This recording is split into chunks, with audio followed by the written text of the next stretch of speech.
Gas prices are shattering new records. This carbon tax is going to harm our economy. You better get another part-time job because you're not going to be able to afford what he's proposing. Just how damaging is Canada's carbon tax? Introduced first in the name of eco-justice, the tax is applied to virtually every fossil fuel, increasing the price of gasoline, diesel, and in reality, anything that moves. And now the federal government wants to increase it by more than 400%. But is the carbon tax really an effective tool for helping the environment? Or is it just another ideological tax on Canadians and their businesses trying to make ends meet? These policies that are being proposed are both dangerous, and I've heard them before. My name is Aaron Gunn, and this is Politics Explained.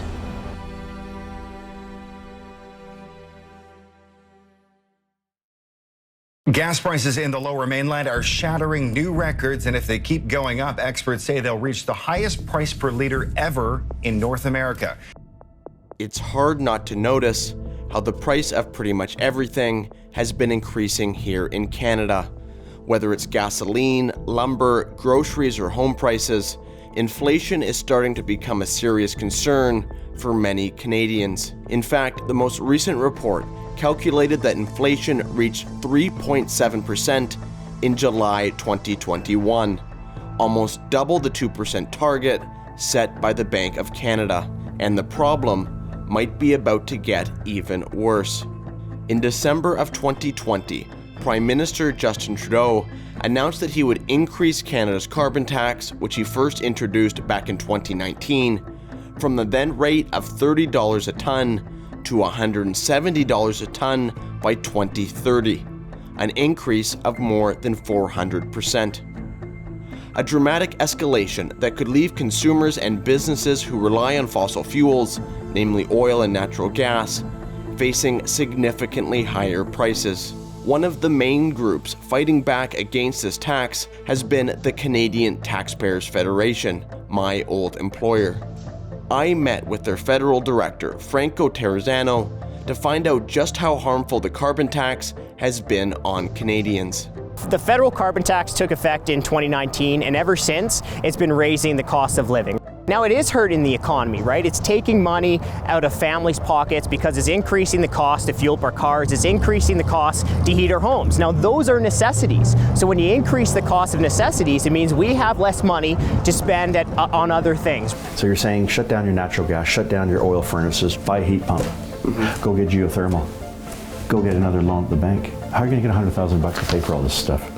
It makes it more expensive to fuel up our cars. It makes it more expensive for us to heat our homes. But that cost is going to continue to soar because of Trudeau's plans to massively increase the carbon tax over the decade. Not only did Trudeau's announcement of the carbon tax increase come as millions of Canadians were struggling to make ends meet due to the pandemic, it also directly contradicted a promise he had made during the previous election, claiming at the time that he would not raise the tax beyond the $50 a ton level. But upon winning re-election, Trudeau's promise, it turned out, wasn't worth anything. And here's the thing, is that politicians owe taxpayers the truth. You had the Trudeau government told voters that it had no intention to keep raising carbon taxes, but unfortunately the Trudeau government has increased its carbon tax twice while millions of Canadians struggled through COVID-19. So just how expensive will this carbon tax increase be for Canadian consumers? Well, for starters, prices at the pump will be increased by almost 30 cents a liter, while the price of natural gas used to heat 35% of Canadian homes will likely double. So look for an average of about $3,000 to $4,000 hit to the cost of living. You better get another part-time job or get an increase in your pay because you're not going to be able to afford what he's proposing. And as for the rebates promised by the Trudeau government, they would still fall short for the majority of Canadian families, especially for those living in rural areas or heating their homes using natural gas. To think that the government is going to tax us with this carbon tax and then somehow make us all better off with rebates, that's just magic math. But in addition to the direct costs borne by Canadian consumers, are there other indirect ways the carbon tax could affect the cost of living here in Canada? I met with Harman Bangu, an independent owner-operator that transports raw materials in Vancouver, to find out how Trudeau's 400% carbon tax increase will affect his bottom line and the price he charges his customers. That's a huge concern, honestly. When I hear numbers like that, I'm like, do they even consult any truckers? Do they even talk to an owner-operator that struggles every day just to make ends meet for his family? And the thing is, it's gonna have a direct impact on everything we consume. You're going to the store for apples, oranges, you wanna buy a TV, all that stuff is transported, right? And we have to go up, otherwise owner-operators is just not feasible anymore. You know, how many liters are you filling up with? And I know, because here in Vancouver, the taxes can be as high as 65, 66 cents a liter. Yeah, well, just in tax monthly, you're looking at about $1,200 a truck. So over $10,000 a year. It works out anywhere from 15 to about 20 grand in taxes you're paying. And now a third of that is carbon tax. It's carbon taxes. Yeah. The increase of the carbon tax makes it more expensive for truckers like Harman to move goods and raw materials throughout Canada. This forces truckers and trucking companies to either increase their prices, which in turn increases the price of the goods that they move, or risk going out of business. Do you feel that the carbon tax unfairly targets individuals like yourself? I feel it is targeting, right? Like, we're never talked to, we're never consulted or anything. And you know, it seems like a good idea. We all want to help the environment, but people need to wake up and realize that everything you basically touch or consume is going to go up in price. But inflation of consumer goods is not the only impact the carbon tax increase will have on the Canadian economy. It will also force small businesses like family farms to be priced completely out of the market. When I was in Alberta, I went to visit a farm just outside of Fort Macleod to meet Stephen Vandervalk. He told me about how the carbon tax and its increase will affect farms just like his. Some farms will literally have $200,000-$300,000 carbon tax bills. Wow. Like, we're not talking $10,000, we're not talking 50, we're talking hundreds of thousands of dollars of costs, from fertilizer to the fuels to the price of equipment. Like, everything's going to get more expensive. You know, we're at the bottom of that supply chain, and we're the primary producer, and we can't pass that on.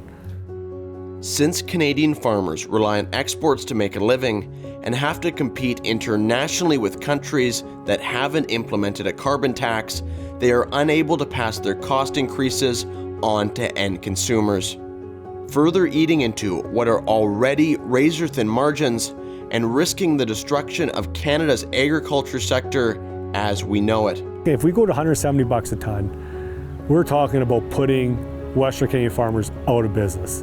We'll never be able to compete. Yeah, we sell our grain, like I said, on a world market price that's set by literally crops that get grown in Australia to Kazakhstan, you know, South America. And so we're competing on a world stage. All wheat, barley, all of it's priced on the world markets. U.S. customer sells wheat, they don't have a carbon tax, they don't have that at cost, we do. So that just makes our margins that much less and that uncompetitive. Yeah. So talking 4 times, I don't know, we'll see. I don't know what's gonna happen. It's not looking good. Not only does the carbon tax increase threaten the livelihoods of Canadian farmers, but relying on other countries for our food security is a very bad idea.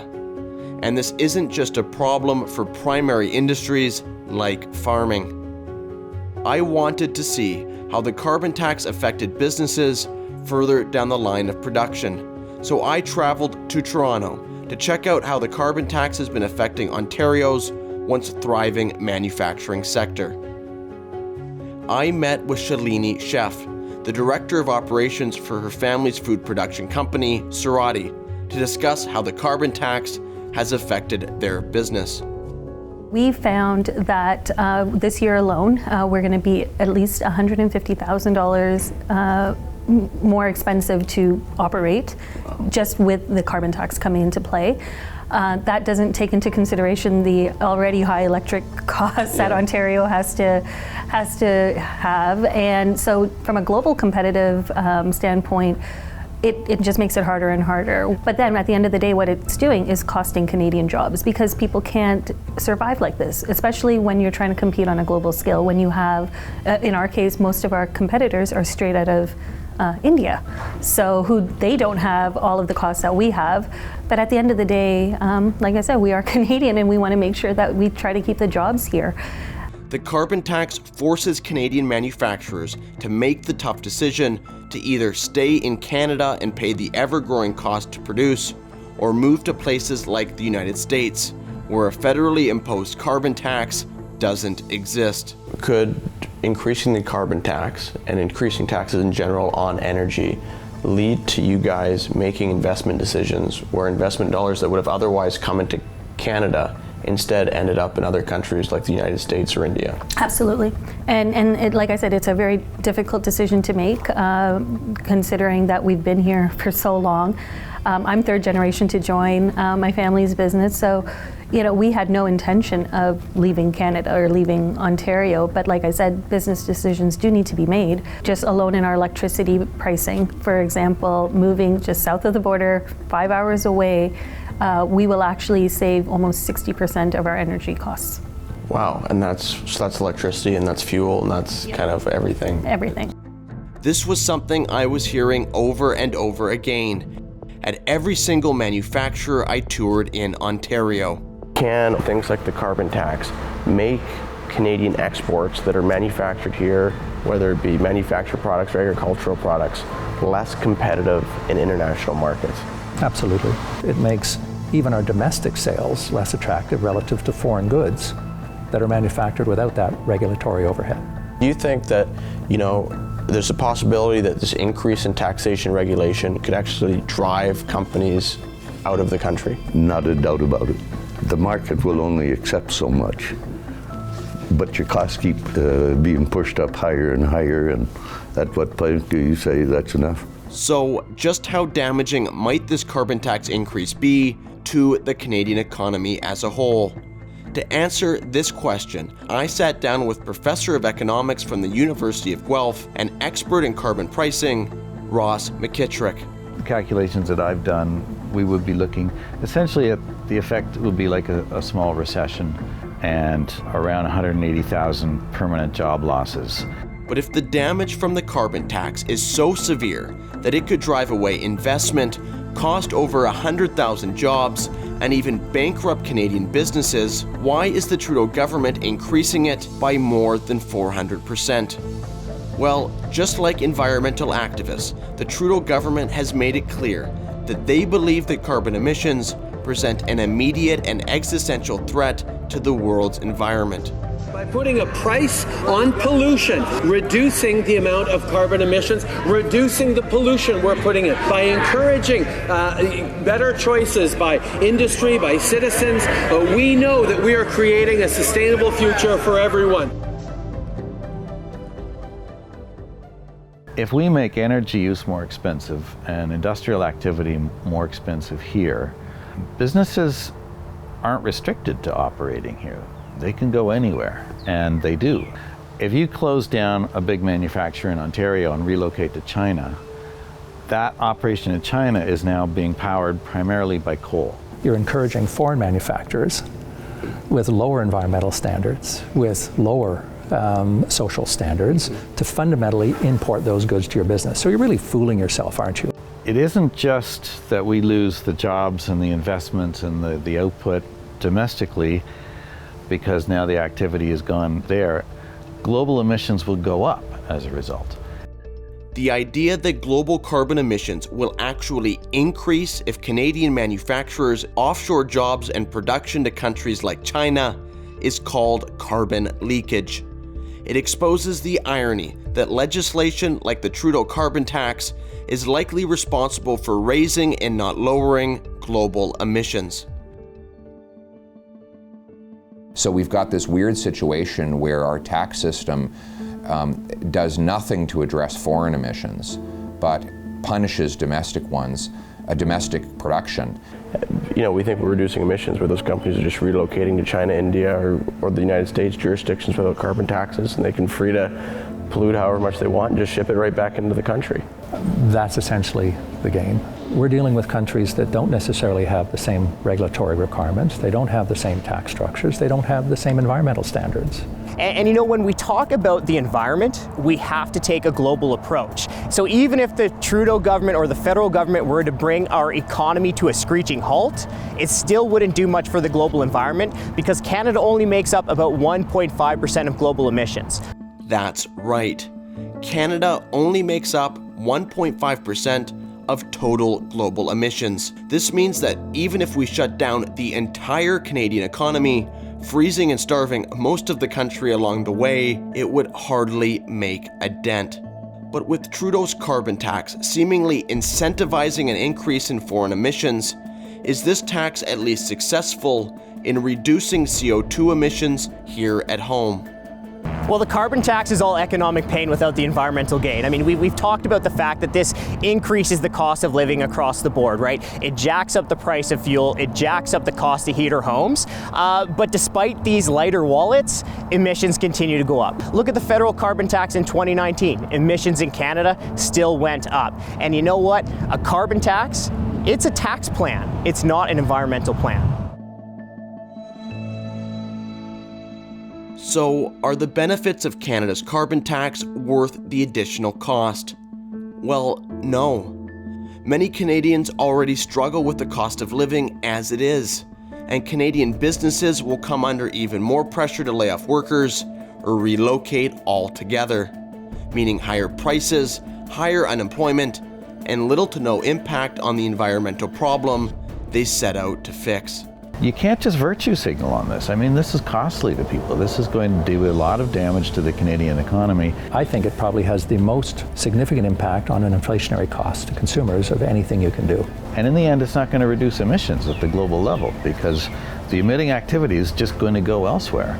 And another thing that you have to remember too is what about the people who lose their job because of these taxes? And how many of those jobs are going to be left as most manufacturers have basically packed up and got the heck out of our jurisdiction? They're talking about quadrupling it. And today it's basically too much. Families always wondering, hey, what's going to go on? Are we going to have food on the table or anything? Carbon taxes of the size they're talking about, there's no way you can do that without causing recessionary effects on the economy. Trudeau government lied, obviously. I'm a Liberal of 18 years as a member of Parliament. You know, when you come out and campaign, as you did in 2019, say the carbon tax will not go above $50 a ton, and then switch your mind last December and say, yeah, we're going to make it 170. Then you have to call them on it. My name is Aaron Gunn, and this has been Politics Explained.